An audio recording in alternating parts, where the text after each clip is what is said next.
All right, you lovely, wonderful people. Let's just talk about something that's just come to my attention.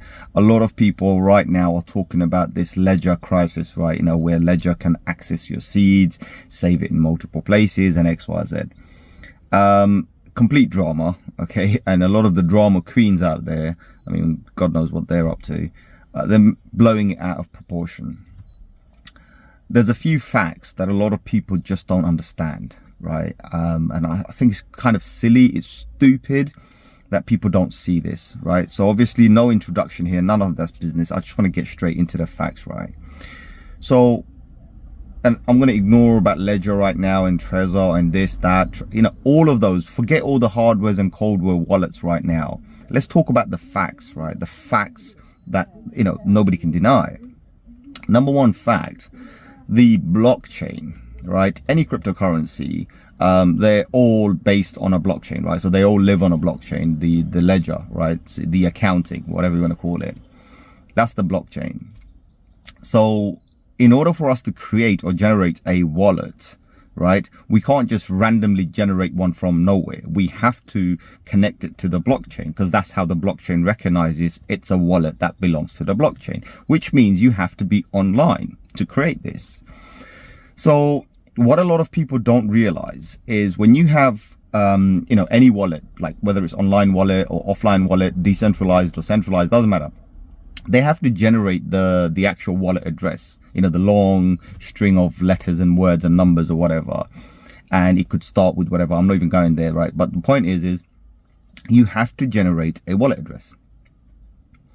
Now when you generate that, you have to be online, because that's how the blockchain recognizes it. You save your seed phrase, which belongs to that. So basically that's your decryption words, right? So when we talk about 12 words or 24 words, or I've seen even more recently, I've seen one company do 48 words as your recovery seed phrase, which is fine. The more the merrier. That's just your decryption code. Think about it that way, right? It's your passcode to unlock it on any device. So as long as you have those seed phrases, you can go to another wallet. You can load those seed phrases and voila, you have your wallet back again. So your wallet, whether it's cold or hot, has always touched the internet at one stage or another. Now, what does a cold storage give the benefit over a hot wallet, right? So let's talk about it this way, right? A hot wallet is on your phone, for example, or on your laptop, like your mobile phone or your laptop. So you have this thing, or maybe even a paper wallet, whatever, right? You write it down on a paper or you print it out, do whatever. There are risks involved in the point, like you might get mugged, your device might be nicked from you, someone might have access to all of your crypto because it's on your device, it's always accessible. Your laptop may get lost or maybe even get destroyed and whatnot. This is one of the reasons why you need to always back up your seed phrases, right? So those are the risks, like, or someone takes it or nicks it and you end up losing your funds, right? Because someone has access to it. So a cold storage device is a small device. Some of them are large, but the point is it's a small device. For example, Ledger.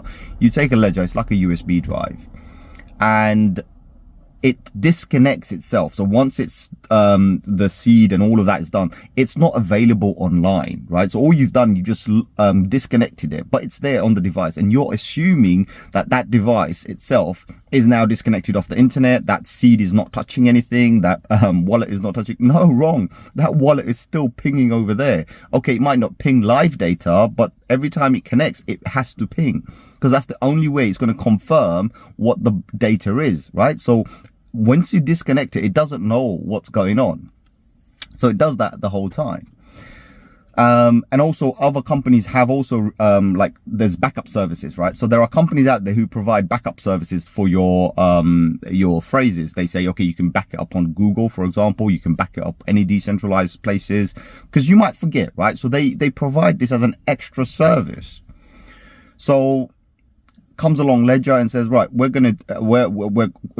excited to announce that we're also allowing this as well. We're going to split your data, your seed phrase, in 3 parts. We're going to put it on 3 different servers, and if you ever get into trouble, you can claim it back, which is a great thing for novices, for majority of the people who don't understand how to back up stuff, majority of the people who are trusting exchanges, right, who don't give you your keys anyway.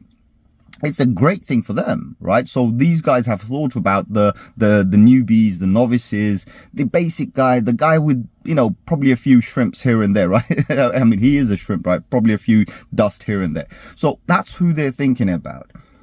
And they've given the option for you to opt in or opt out, right? So you don't have to. If you don't back it up, it's not there, you know? So that's what I see, you know, end of the day. But for me, the way I think about the whole thing is like, it doesn't matter whether you have a hardware wallet, whether you have a cold storage. It doesn't matter. What matters is, do you have the seed phrase? Do you have it written down somewhere? If you haven't got it written down somewhere, and you don't have your seed phrase, then of course they're not your keys. You might as well just basically throw it down the drain. So just because it's Ledger, one of the biggest, you see all of this FUD coming out. But all of them are the same. They all have to connect to the internet at one stage or the other and actually create the wallet address for yourself, right? Whether it's Bitcoin, Ethereum, or any of the 4,000 other cryptocurrency blockchains. It doesn't matter. So please do understand this, right? There is no such thing as a completely cold storage or completely hardware wallet or completely offline wallet. There is absolutely no such thing like that. You cannot create a wallet unless you connect to the blockchain, because that's the only way the blockchain knows that that is actually a valid wallet. Because imagine we could have completely offline wallet, a wallet that is disconnected from the blockchain. Well, now I can load it up with 21 million Bitcoins and then go and connect it to the blockchain and say, well, I've got 21 million Bitcoins. Did you think about that? So please do understand, it's all just a big FUD. Clearly someone's having some issues. Yes, I mean, people talk about data breaches and whatnot. Yes, anything centralized, you know, would suffer attacks and whatnot. And it doesn't even have to be centralized, even decentralized, right?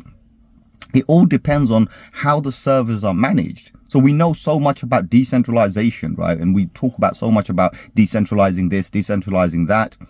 But is it really decentralized? I mean, the true decentralization would be complete open source, right? Where you can actually completely verify the source codes and everything.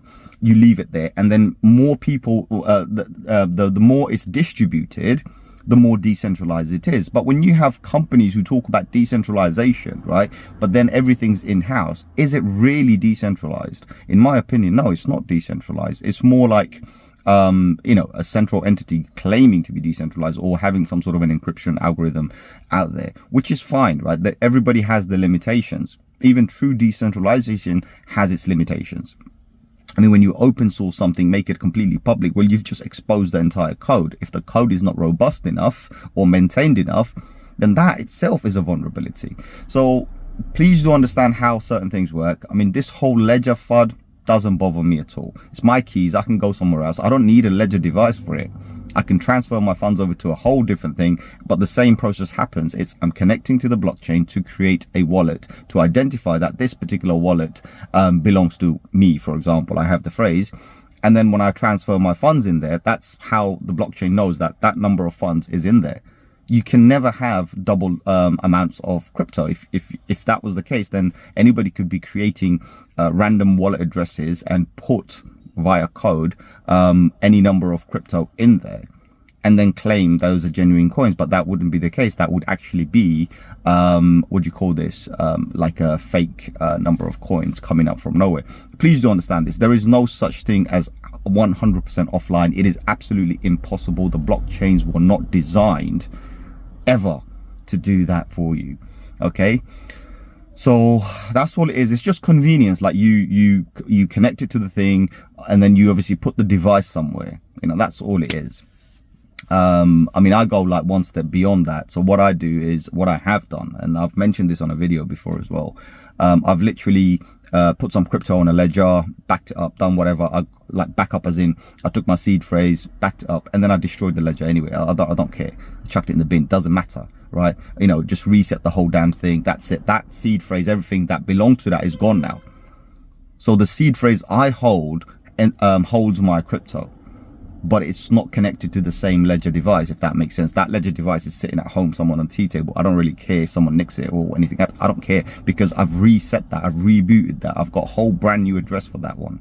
Okay, so please do understand how certain things work. It's all about the steps you take. If you don't take those correct steps, you're going to be shafted. So look, other than that, that's all I wanted to make sure that you understand. If you watch it to the end, thank you very much for watching to the end, right? Because I know a lot of people don't, they probably watch to the halfway. But the point is look, it's just a fact. Do understand the facts.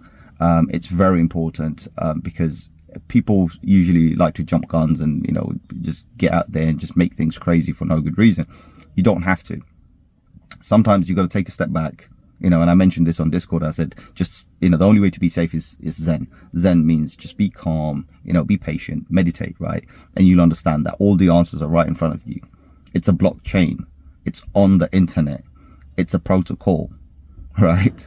So you can't bypass that protocol. You can't bypass those algorithms in order to create a brand new wallet, regardless whether you have a hardware, physical, mobile device, a laptop, whatever.